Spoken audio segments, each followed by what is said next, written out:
بسم الله الرحمن الرحيم الحمد لله رب العالمين والصلاة والسلام على سيدنا محمد وأهل بيته الطيبين الطاهرين اللهم صل على محمد وآل محمد وعجل فرجهم. So today's maxim is about al-adl wal-insaf, justice and fairness. In what? Because justice and fairness has a very wide scope in this life. But this is in relation when you judge, when you are a judge, hakim, and people come to you, وَإِذَا حَكَمْتُمْ أَن تَحْكُمُوا بَيْنَ النَّاسِ بِالْعَدْلِ. وَإِذَا حَكَمْتُمْ, according to the Quran, once people come to you, then put justice first, not your family ties, not your tribal connections, not your blood, not your nationality, not your economic interests or worldly interests. And this is really hard. You know, sometimes I think the hardest job in this life is to be a judge. The hardest job is to really give a neutral opinion, not bias. Very hard, very hard. Now, in some countries, they bribe the judge, bribe him. So whoever gives more money is going to win. In this country, they cannot bribe the judge. I don't know if that could happen. But bias, racial bias, plays a major role. So that is the hardest thing. وَإِذَا حَكَمْتُمْ أَن تَحْكُمُوا بَيْنَ النَّاسِ بِالْعَدْلِ. This is probably the toughest verse in the Quran, the toughest requirement.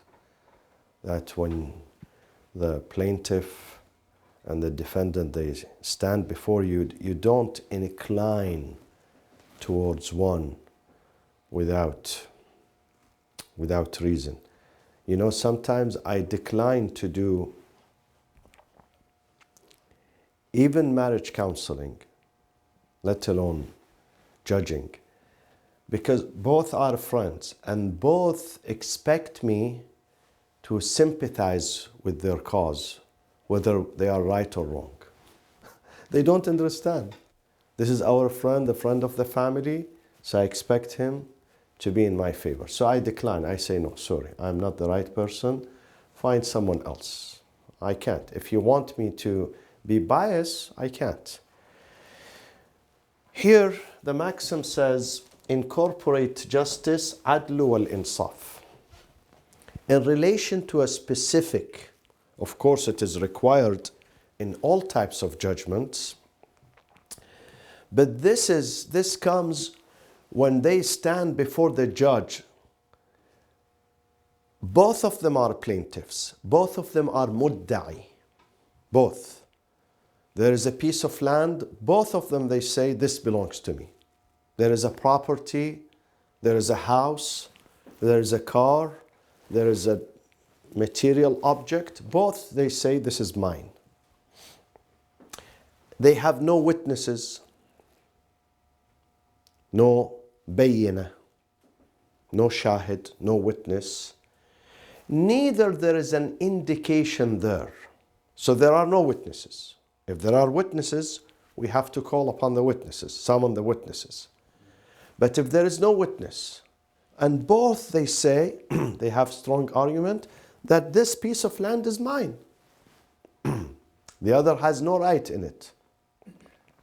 So what do you do in this case?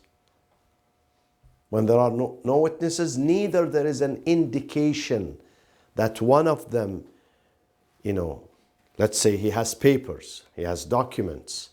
Sometimes there is no witness, but there are some papers. Sometimes there are indications that indicate, amara, indication that this person is telling the truth.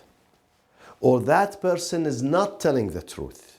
He's a liar. We know him. Every day he goes to the court. He has a case every single day in the court with someone. So it means he has a problem. So there is an indication. This is amara, that he lies.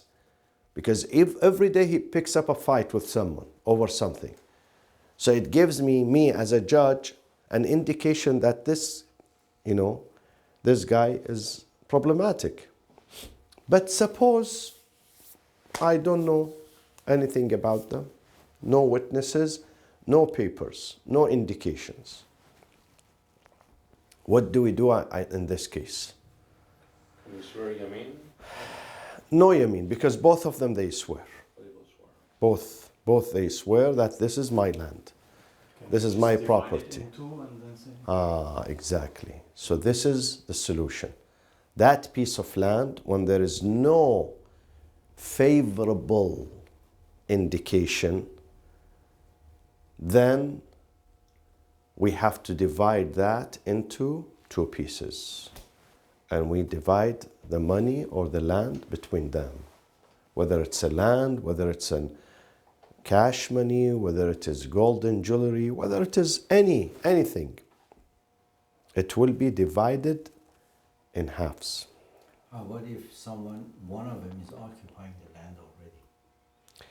If that occupation is an indication that the land belongs to him, because sometimes not any indication, because you are referring to other maxim, qa'idatul yad. Right. Whenever there is something in the hand of something else, this is in my hand. So you assume that this is his property, okay? The other one who comes, he says, this is my phone, has to show me an evidence. But suppose he just came yesterday, he occupied the land. Or we know that his occupation of this land somehow is illegal. So qa'idatul yad does not work all the times. Sometimes it doesn't work. It works not only when it is in his hand, he has to support that one with other evidences too. Not by merely he's living here. He says, yes, I'm living here, so now we accept, but show me more evidence that this property belongs to you. So if he doesn't show more evidence, then in this case, it is divided between the two. And this judgment applies to many rulings in Islam. Let's say there is no DNA. At the time when there was no DNA, or we live in a society they don't have DNA. It's forbidden for religious reasons. Or it's not available. DNA, we are in a village. We can't test the blood of those two. And two women are fighting over one baby. Each one says, this is mine. And there are no witnesses. And when we look at the baby, he could be in his color, in his shape, in his disposition. He could belong to this, he could belong to her. Sometimes, let's say, one of them is a black, the other is white, and the baby is a black. So, most likely the baby is, follows the black mother. But suppose the same color, and there is no indication, and there is no DNA. And both, they say, wholeheartedly, this is my baby. So what do you do in this case? It happened during the time of Imam Ali. Try to hurt the kid and see which one comes after, which mom comes after. This is Imam Ali did that. But this is him. He had a way, smart way. He said, okay, give me the sword. Let me cut it into pieces. One of them jumped, said, no, let her take it. He said, you are the mother then. But that does not happen all the times. In this case, what do you do? So share custody? Share custody. Until one day the baby is 18, is 20, is 16, and he says, I want to be with this. Then it's up to the baby. Even if a baby wants to leave his biological parents, His biological, at the age of 16. Can he do that or not? He wants to live, huh? Yes. He wants to leave his biological parents and live with someone else. Good for him. But in that case, they share custody. This is sahiha. This maxim depends on sahihat Abdullah ibn Mughira and Abi Abdullah. Abu Abdullah is Imam al-Sadiq alayhi salatu wassalam.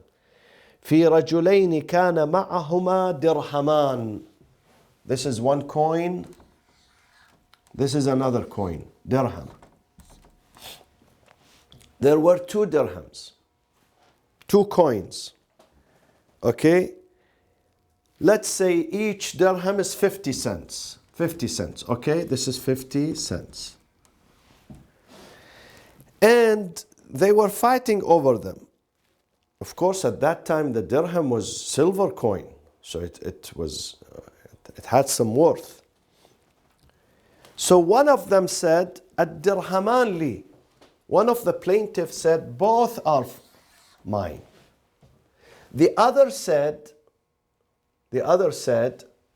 X said, "Both are for me." Y said, "Only one. One is mine." How do we divide here?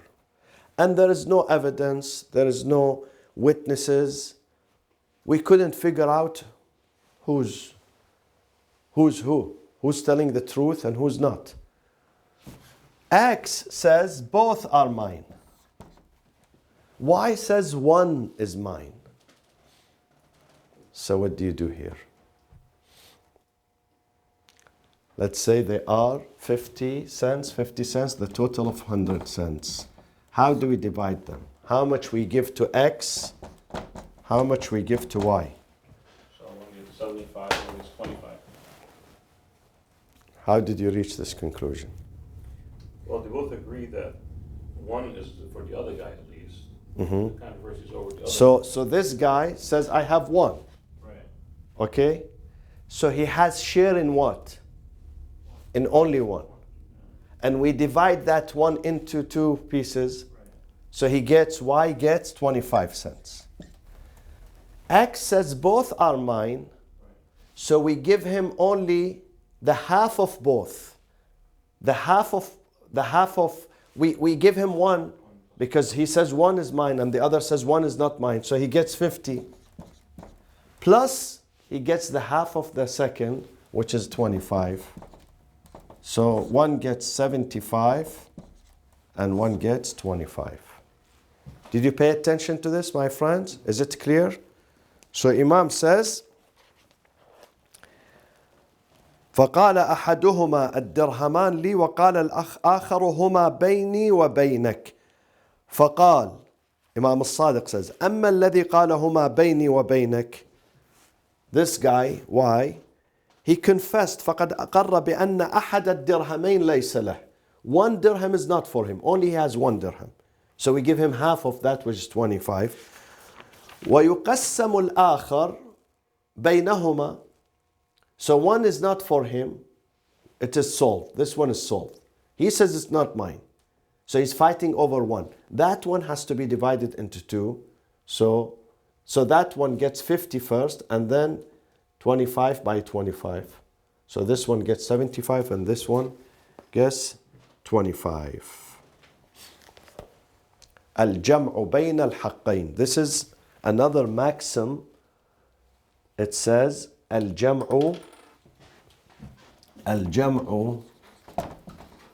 bayna al-haqqayn. Giving both of them their rights. Both of them get their share, their right.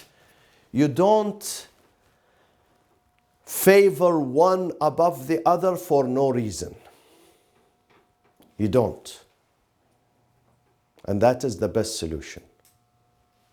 You don't. That is the closest solution to justice. It could be not right. It could be still not right. One of them is a liar. Okay? But that is the closest solution to justice. To make sure that neither one is deprived completely. At least they are not deprived completely. Because sometimes people fight over a piece of land, a property.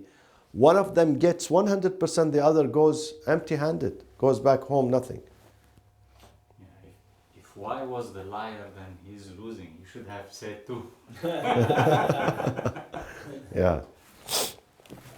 Okay. He's not a liar because he says only one. I have only one, not 2. Yeah. Okay. But if we favor one over the other, then this is they call tarjihun bila murajjih. You are favoring one person, give him tarjih, credibility, over the other with no reason. And that is injustice. That is injustice. وَلَا يُنَاسِبُ الْعَدَالَةَ وَالْإِنصَافِ. Okay. And not giving them, taking them away, saying this is don't belong to both of you. Again, this is not good. How do you give it to someone else? With what reason? With what justification? You can't take it away from them and say, because both of you don't reach an agreement, then both of you are deprived from this. You can't. So you have to give it to someone. So this maxim applies to wealth, applies to properties, to estate, to animals, to food, to anything. When there is a dispute between two people and they don't, and both of them are plaintiffs and defendants at the same time, both of them, and there are no witnesses, no evidence, nothing like that, then we have to resort to this method. Now, I'll ask a question. It is difficult, but it is related to this maxim, and I want you to answer it.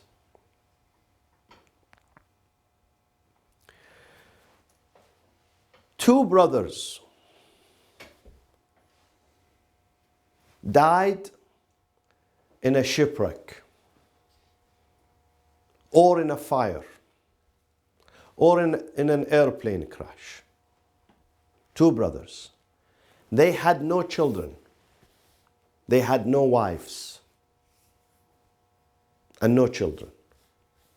Okay? And no parents. They died, but we do not know which one died first. We know they died in this airplane crash, but definitely one of them in a fraction of a second died before the other. Or if it is in the sea, maybe a few minutes before. One of them drowned before the other. Maybe 2 minutes, 3 minutes, 5 minutes. But we don't know. No forensic evidence. Both of them, they recovered their bodies. They don't know who died first. Now we come to the question of what? Inheritance. So who inherits the other?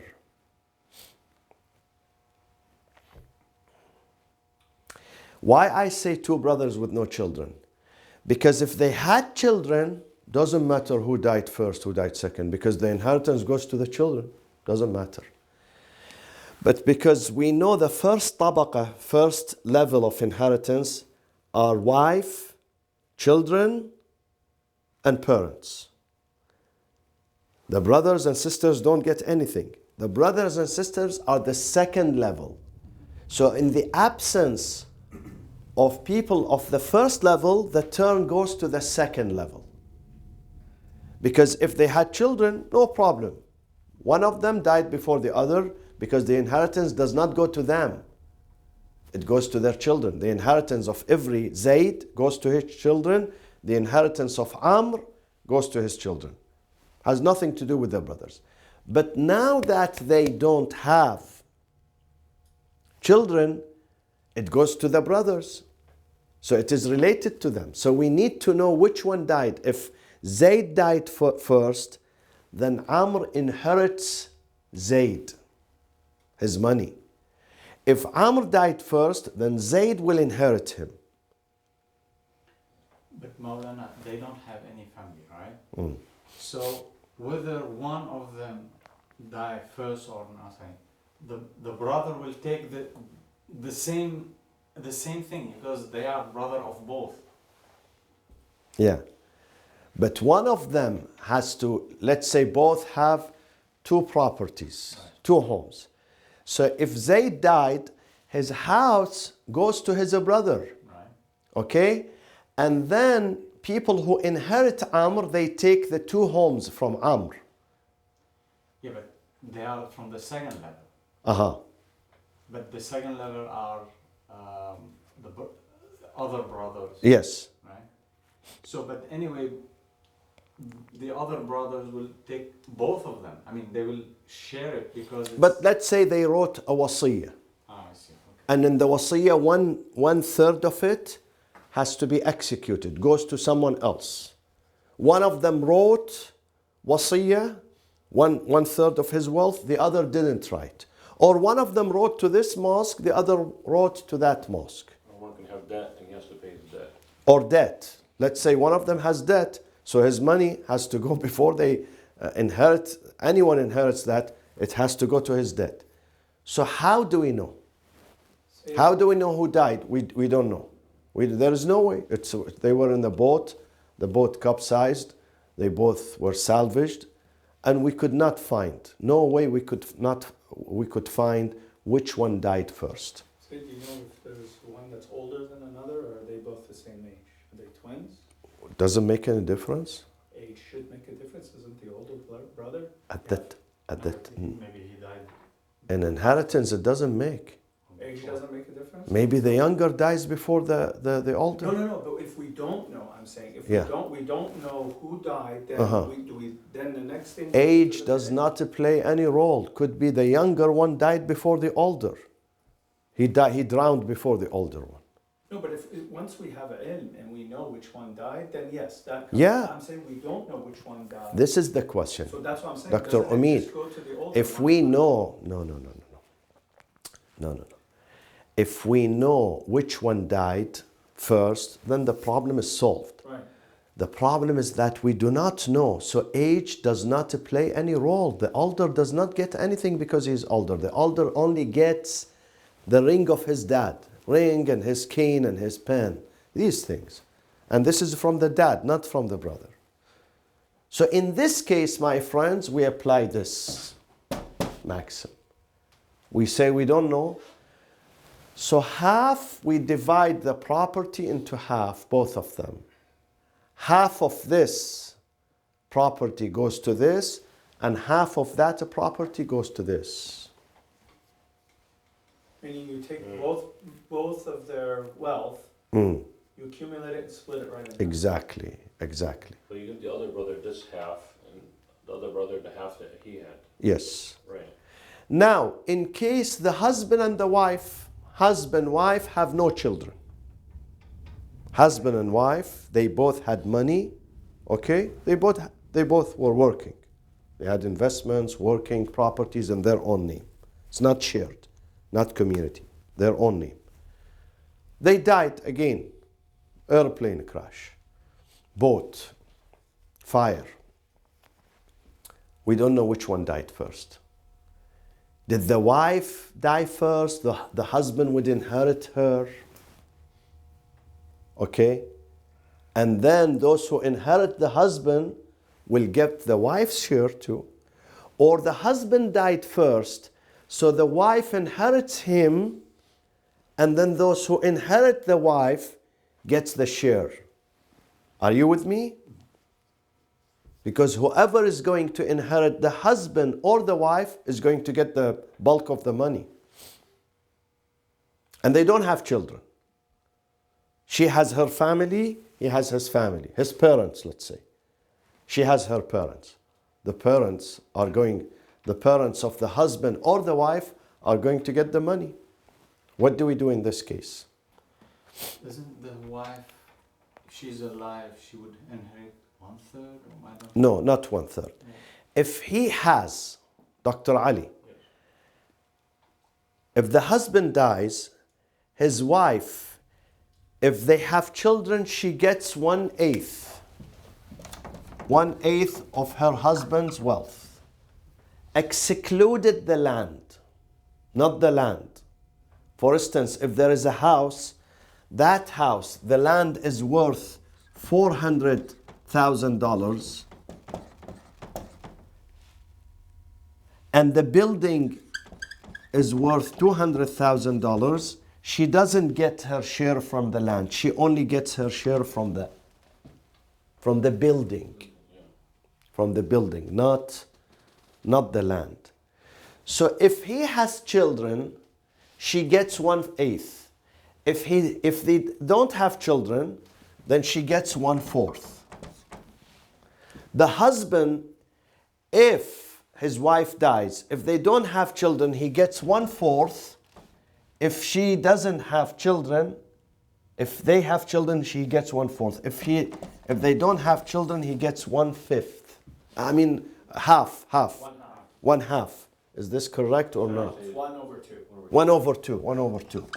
So if the wife dies, If the wife dies, in case they have children, the man gets 1/4. Rub', 1/4. 1/4.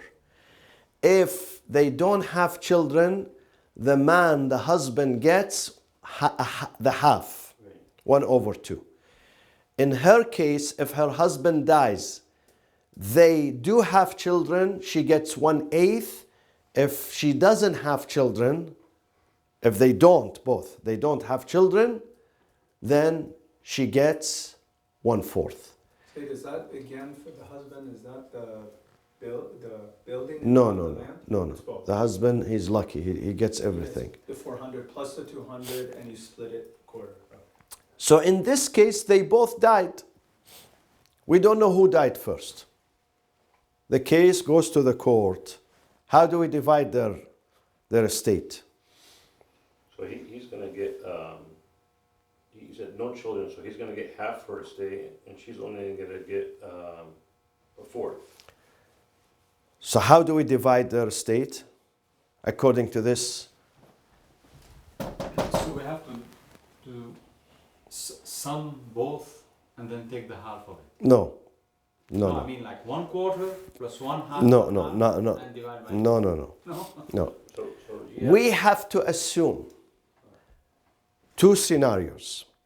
In one scenario, we say the husband died and they have no children, so the wife gets what? 1/4. So we give her the 1/4 of her husband's estate. Right.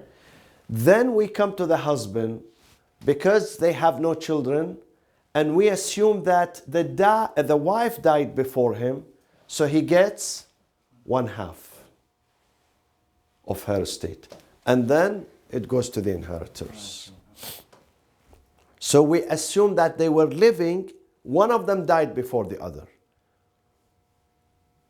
So one scenario, we assume that the husband died first and the wife survived. She died after him. And the second scenario, we assume the wife died first and the husband survived, died after her. And this is how we distribute the... So say, I'm a little confused because the math doesn't seem to add up. So if you take the total, you assume the husband died. You don't take the total, Habibi, Dr. Omid. You go to them individually. You treat them as individuals. You treat them as a husband and wife. Today they announced the husband died, so the wife has no children from that husband, so she gets 1/4 of his wealth. It's given to her, assuming that she's alive. Yeah. Now we come to her wealth, and because she doesn't have children, we take half of it, we give it to the husband. And then from there, it is distributed. If they have parents, it goes to their parents, it goes to their second degree, you know. So Maulana, what happened to the other half That's- or the other? that's- Yeah. That's what I'm trying to figure out. Three Quarter quarters. of the wealth of. It goes to the parents. Goes to the inheritance. It goes to the You gave parents. 1/4 to the Can you- inheritance. Habibi, Habibi, listen to me. When the husband gets 1/5, half of his, His wife. the other half, the other 50%, 25% to the father, 25% to the mother. And he the same. She gets 1/4, of his estate, the other 3/4, the other 3 portions, okay, they are 4 portions. She takes one of them, the other 3 goes to his parents. He doesn't have parents, it goes to the second tabaqa, second level, his brothers and sisters. So he'll get 3/4 plus a half. She gets 1/4 plus a half. He gets, No. he gets 1/2. 1/2 of her. His Her- yeah. What about Plus his? his goes He kept to. 3/4 of it. Then he gets, that's what I'm saying, he gets 3/4 of his. Yeah. Yeah, he kept 3/4 of his, he just gave her a quarter, Correct, plus the half that she gave him. correct, Yeah. correct. He ends up making more money even after his death. That's the bottom line. It's important for insurance. So is there a specific order? Will you assume that husband dies first or wife dies first or no? There's no specific order. This is because we don't know who died first. Yeah, I know. I mean, Because we don't know, so we start. Oh, Who do who we start with? who do we start with? We start with both at the same time. So now, I mean, you can yell at the black box. Yeah. I went second. Yeah, we have to do numeric exam. We assume that one of them is living, the other is still alive. Yeah, I understand that. Yeah. Who dies first? What's our assumption? It doesn't matter. Doesn't matter which one goes first in this case. They make more. They make more Well, if you make an assumption, yeah, one makes more. because we come to them and we say that 1/4 of her wealth goes to him. 1/2 of Let's say 1/4 of his wealth goes to her, and 1/2 of his wealth, of her wealth, goes to him. So let's say the husband only has $100,000. Okay, okay. Nothing else. Okay, And the wife only has $80,000. okay. So what happens here? The 80,000, let's come to the wife. The wife is entitled to 1/4. So 25 goes to her. Put it aside. Him, he has 100,000, you said? She has how much? It's 80. She has 80. She has 80, so 40,000 goes to her husband. 40,000 Yeah. goes to her husband. He has 100,000. 25 goes to his wife. Okay, so before this. Yeah, before they put it here and put it there, and then that one, their inheritance then is divided among the remaining of their families. Okay. Now, another question that arises. 2 people are partner in a business. They were remodeling this shop or this company or this building or whatever corporation, business they have. 2 partners, 50-50. They established a business. And then there was a flood and no insurance. Some people don't have insurance. Or an earthquake, they don't have insurance. Or a fire, let's say, the fire destroyed. Afatun samawiyya. Afatun samawiyya, natural disaster. Not man-made disaster. Natural disaster, fire. Act of God. Act of God. The thunder came, the lightning, and burned the building, the farm, the business, destroyed it. Or the flood, let's say. So how do we compensate? Who bears the dharar, the loss in this case? Which partner? Partner A or partner B? Both equal. Hmm? Aren't they both equal? They're 50-50. Yes. So they both bear it, right? Do you have another suggestion? Who bears more? 70%, 50%, this one 70, this one 30. Or maybe this one, the entire blame is on him. Oh, how about their husband-wife team, you mean? No. 2 partners, 2 business partners. Right, The business was destroyed right. with a natural disaster. Volcano erupted and the lava came and swept their house, their business, their farm, their land, their animals. So who bears the loss? I think both of them. Both of them. Exactly, exactly. So we apply this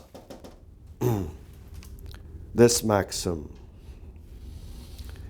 Something happened during the time of the Prophet. Funny. Two people came. إن رجلين تنازعا دابة ليس لأحدهما بينة فجعل النبي صلى الله عليه وآله فجعلها النبي. They came, they quarreled over a donkey. And they have no papers, no DMV papers to show that the title, this is Iper. So they came to the Prophet. So the Prophet said, it's for both of you. Either one of them takes it, one day, the other the second day, or one of them pays, the money, the half money to the other side. So this is another application of this maxim during the time of the Prophet sallallahu alaihi wasallam. وصلى الله وسلم على سيدنا محمد وأهل بيته الطيبين الطاهرين.